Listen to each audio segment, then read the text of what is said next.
Today's video is about Madame Tussaud and how this character was pivotal, so important in the French Revolution. And considering why would that be? Why would this person who made wax figures be such a critical figurehead involved with the French Revolution? And I think it becomes abundantly clear what's happening here if you just read what they tell us about the situation. And I'm going to keep this video really surface level, but this is something that you could dive deep into because this character allegedly has memoirs. And so that's something that you could maybe look through with a fine-tooth comb. That's not generally what I'm looking for. I'm looking for big picture ideas that just click. This one just clicks, man. This is so obvious, I think, when you just consider it. So let's get into it. Madame Tussaud, apparently this is a wax self-portrait, and this is allegedly a death mask on the left. This is an ancient tradition that goes back to ancient Egypt, the death mask tradition. Marie Tussaud, I'm not even sure that this is a real person. Who knows if this is a real character? And what makes me think that this is not a real person is that, well, there's a lot of drawings. I mean, not a lot. The few things that we have of this person are drawings. Here's something talking about important things they allegedly did at the age of 42, which is an important number. But look at this. This one is the image that really makes me think that this Tussaud character is just a hoax, is fabricated. And this happens a lot where historical figures don't actually exist. They create a fake persona and then attribute all sorts of things to them. It's probably run by men, I would imagine, and because they go on later to talk about how it became Madame Tussaud and Sons. It could have been a fake. They made up a female character, but it wasn't really a female doing these things. So look at this image. What do you think about this? Look at the hands, and then look at the head. Yeah, I think it's clear what's happening here. That is a wax head.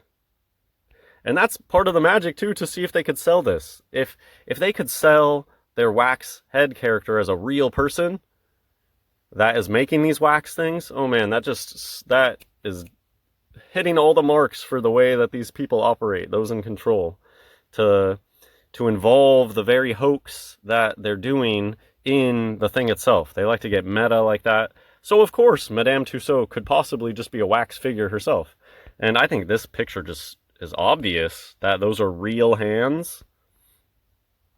And then that is a wax figure, not a real person.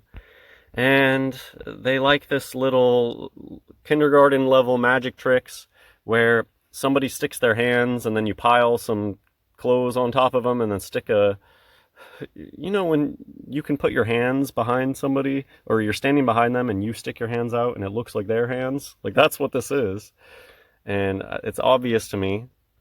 And it reminds me of, the trick where you take a table and you cut some holes in the table and you stick your head out of it. That's like what's going on here. Except it's a wax head and then just real hands underneath it. So, yeah, what do you think of this? I think this is clearly a wax head, which is interesting. But that's not even the main point of this video. Who is this Madame Tussaud? There are many reasons for this enduring success, but at the heart of it all is good old-fashioned curiosity. Let's see how curious this gets. The making of a star. In 1761, Madame Tussaud is born, allegedly. 1777, Marie models the famous author and philosopher Francois Voltaire. This is interesting. 1780, Marie becomes art tutor to King Louis XVI's sister and goes to live at the royal court in Versailles. Wow, this person really has the connections. And what else? On the eve of the French Revolution, Marie returns to Paris, like she's needed there, being beckoned there the day before the French Revolution happens. Continuing on, Marie is imprisoned with her mother in the notorious La Force prison in Paris. On her release, she is forced to prove her allegiance to the revolution by making death masks of executed nobles and her former employers, the king and queen. Who's getting tingly right now or getting a light bulb on their head? Do you see where this is going? 1794, the French Revolution ends and Marie inherits Dr. whatever wax exhibition. Okay. The important one is that 1793 one, where making death masks of the allegedly executed royals. So I have a lot of slides. I'm just going to try to briefly read through them. If you want to pause and read the whole slide, you can do that, but I'll try to just say the reason that I picked these. She also claimed that members of the royal family were so pleased with her work that she was invited to live at Versailles for 9 years, although no contemporary evidence exists to confirm her accounts. And I'll just go ahead and repeat what I was saying. I think that this was probably an art project of a group of artisans, and they created that Madame Tussaud character to be the front, the face of the thing. Just like I believe today they pick people like J.K. Rowling who have nothing to do with the creation of the work, and they stick them in the front and say, this person did this. But it's really a group effort.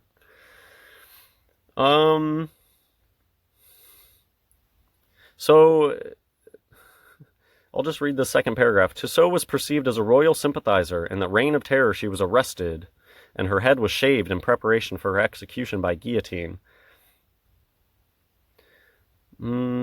Tussaud said she was then employed to make death masks and whole body casts of the revolution's famous victims. I'll just come out and say it right here. It was all a hoax.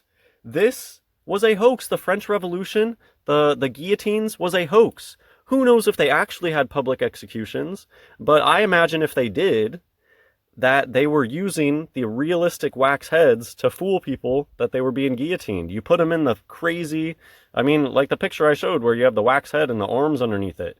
You have an actor underneath this elaborate gown, and then you have a wax head on top, and you do the guillotine on the wax head, and then carry away the actor's body.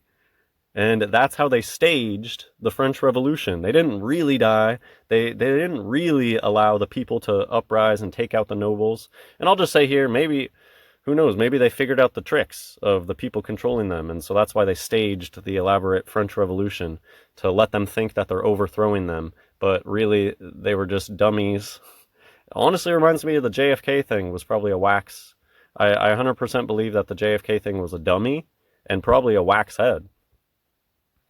This is certainly something that they like to use. Allegedly was involved with Napoleon? What? All of this was like, how is this Madame Tussaud so involved with the politics of the time and high society stuff? It didn't make sense, but she, if it's even really a person, was an integral part of the French Revolution deception and the most theatrical part of it, the whole guillotine thing. So, it's weird because they come right out and they talk about it. They give you the key to the truth, where they say that she made the death masks. They twist it and they say she did it like afterwards. So, I'm going to try to get through the slides because I've already said a lot. 33 pops up. Apparently 33 years in Britain. She established, this was a weird thing. So, side tangent. She lived in some weird place. Oh, I guess I'll get to that in a second. When is this? Yeah, 33 years, whatever. She made models of the prominent victims. That's the key here, the obvious key to this. This was weird, but this is a tangent, so I just want to throw this out there. Maybe if you're interested in old historical stuff, this would be something to go research. She allegedly took leases on the upper floor of some place, and this place ended up being a part of some crazy trial, some crazy late 1800s trial, which involved hidden identities, same people. This is just, these people have been playing the same tricks over and over and over and over again. Faking your death and starting a new life is something that these people do. So I'm just going to slowly go through here. I just thought this was a really interesting... They did a whole taking the coffin out and seeing if there was really a body in there. I don't know if that's in this slide. This was just a weird thing that you could go research if you want to. But just down here, he was found insane and died in an asylum, and several witnesses were in turn charged with perjury. This just sounded like some crazy legal shenanigans going on at the time. But yeah, this is tangential, so research that if you want to. What else do we have? Something about a planetarium?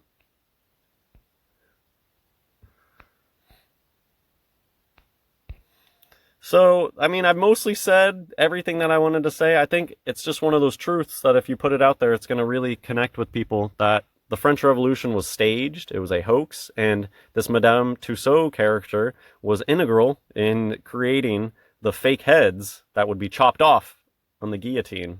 I just think that makes so much sense. Hitler had a statue, kind of interesting. It is interesting that Madame Tussaud, I mean, we'll see it later. I'll just fly through the slide in a minute here, but they had a lot of focus on evil people and murderers, and I think that that's kind of hinting that almost all the serial killers, and this is a truth that they really don't like this truth being out there, that almost all of the serial killers and scary, spooky mass murderers and stuff, they're almost all fabrications. They're almost all just made up fantastical accounts. I'm not saying that murder never happens. It's just that real life stuff generally doesn't get blown up in the media, but they like to create their fantastical stories. Like Jack the Ripper probably never even happened, and they just make up this thing, in my opinion. So look at the triad claw over here on the hand. So you know that this person is in touch. Is that like a yo-yo playing games with us? Involved with Napoleon? Apparently Madame Tussaud owned this carriage that had something to do with Napoleon. It's just so bizarre that an artist, a wax artist, would be involved with the bigwigs. So this is clearly a bunch of BS. They make it seem like after the fact she made the death masks, which they're just saying it backwards. She made the death masks before, and that's what they used for the guillotine. It seems, look at how fantastical this is. It seems that decapitated heads were often brought to her straight from the guillotine, although at times she went to the cemetery to seek out her subjects on reputedly secret orders from the National Convention. Okay, I think it's obvious that no, she made the heads for that production. They still have a lot of the old molds, which is incredible. Apparently this Sleeping Beauty one was made from old molds, recast from an original mold. This almost looks like a real person. Remember earlier I was talking about cutting a hole in a table and sticking your head through it? This almost looks like a real person, and that they're trying to tell you it's wax. They like to play with people's minds like that, so that's why I think that they would do this. That every once in a while, they'll stick a real head in there and pretend that that's one of their wax ones. That's what this looks like to me. That's an actor's head, and they're pretending it's a wax model. But I could be wrong. That's just the vibes I get from that.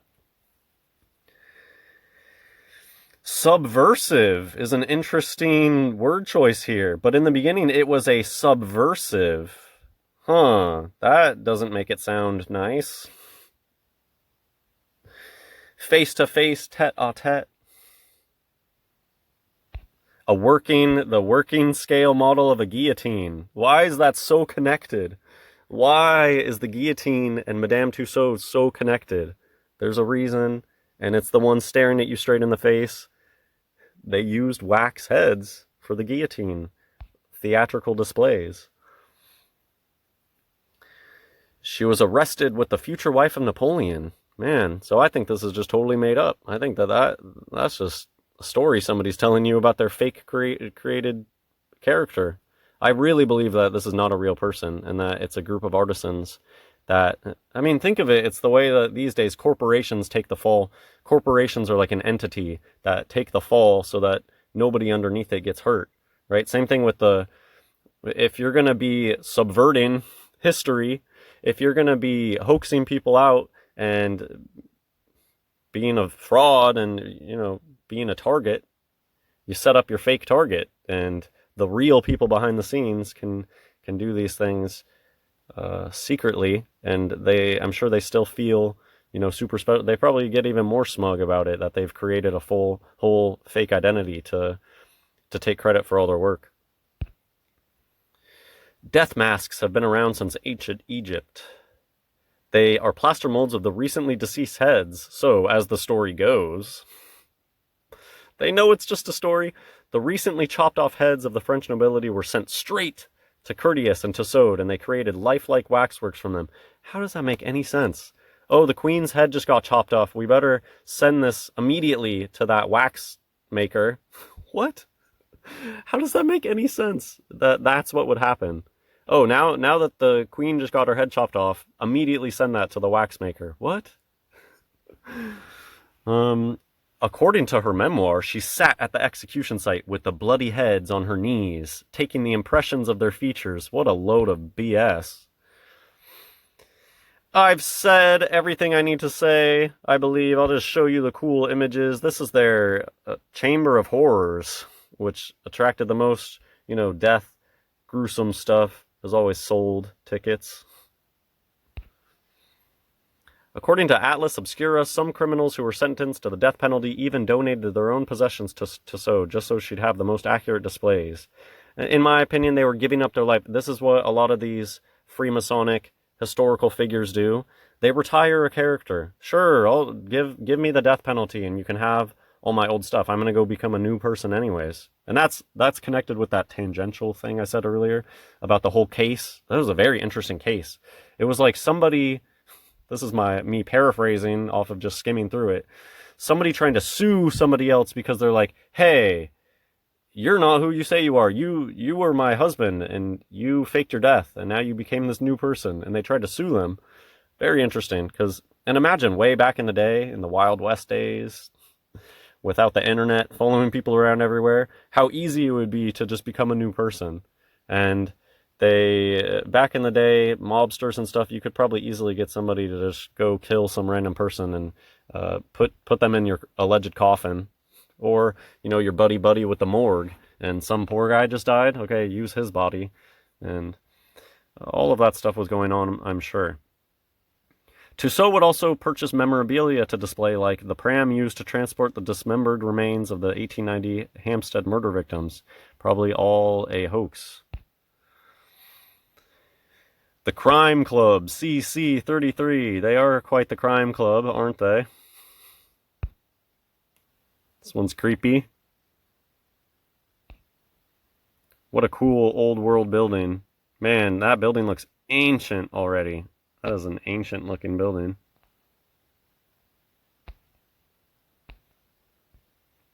Destroyed by fire, what do you know? But apparently a lot of the molds survived, so they could remake them later if they wanted to. But we're used to large fires being in these historical things. It's a convenient way to cover up history. Thankfully, most of the old molds were preserved. Wow, that's amazing. That's spectacular. It almost like they knew that there was going to be a fire, so... I mean, this guy looks very casual over here. And... that is basically it. Let me know what you think. I think this is so cool, and this is something that other people could look into very deeply. Go skim through the Madame Tussaud memoirs and look for some interesting tidbits. But I think this is just a brilliant observation, and that it should click right away when you see what is this wax head maker doing so heavily involved with the French nobility during the Revolution and all the guillotine connections. I think this is obvious. Let me know what you think in the comments. God bless everyone.